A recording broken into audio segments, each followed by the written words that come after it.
Nu, sveiks! Man tiešām prieks tevi redzēt šajā brīnišķīgajā dienā, kad jau saulīt mums jau parādās aizvien biežāk, jā. Bet, zini, man vienmēr ir interesējis, tie zīmējumi, kā tu to esi jau skaties, atnāk un ir jau uztaisīts skaists zīmējums. Tas ir noslēpums. Tas ir noslēpums. Varam pamēģināt, man ir tāda vēlme tāda.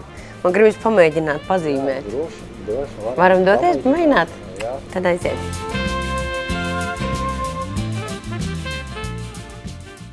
Kādu kafijas iecīmēt visvairāk?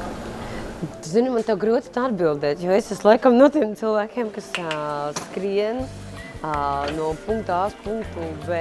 Kāda ir tā kafija, ko es dzeru? Es zinu, ka man negaršo kaut kādas šķīstošās kafijas.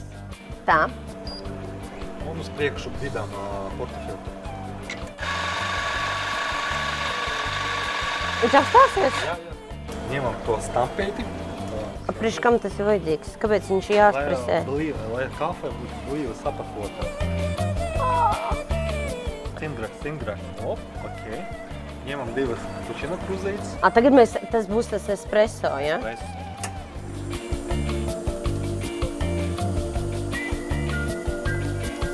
Un viss? Noliekam maliņu un putojam pienu. Tagad šitajā putotajā.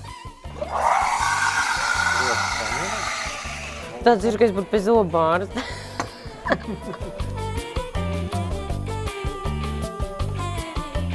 Tagad tu sagatavoji tādu darba vidi, lai var mācīties. Zīmējums ir ļoti daudz. Zariņi, putniņi. Putniņi, zariņi, lacīti. Cik vien fantāzijas man var iedomāties?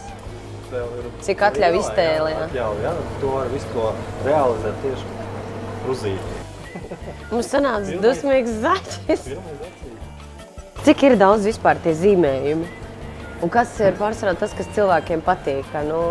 Ja to arī tu izvēlēs tāpēc kaut kā tu saki, ka tu katram klientam taisi atsevišķi. Jā, katram klientam lasīšanu un pēc gara stāvokļa. Jā. Tad es varu izpausties tagad, jā?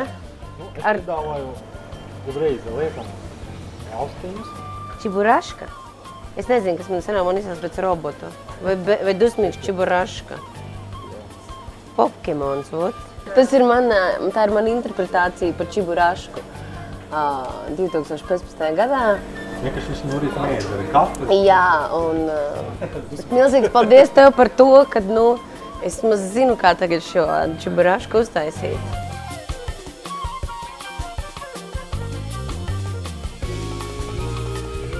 Man ārkārtīgi patika. Tiešām īstenībā braucot uz šejieni, pamācīties latē mākslu pie baristas īstas, man nebija tādas kā asociācijas, kas tas ir un kā tas būs, jo es zināju, kā tas izskatās galā rezultātā, bet tas process jau ir pats interesantākais. Tas ir arī mazliet sasaist arī ar savu ikdienu, teiksim, piemēram, tas, ko redz tas skatītājs, vai šajā tieši attiecīgajā situācijā tas ir šis zīmējums jau uz kafijas, un manā gadījumā tas ir koncerts, bet to procesu, kad mēs gatavojamies, to jau neviens neredz. Un tas process ir īstenībā viss emocijām bagātākais un visinteresantākais.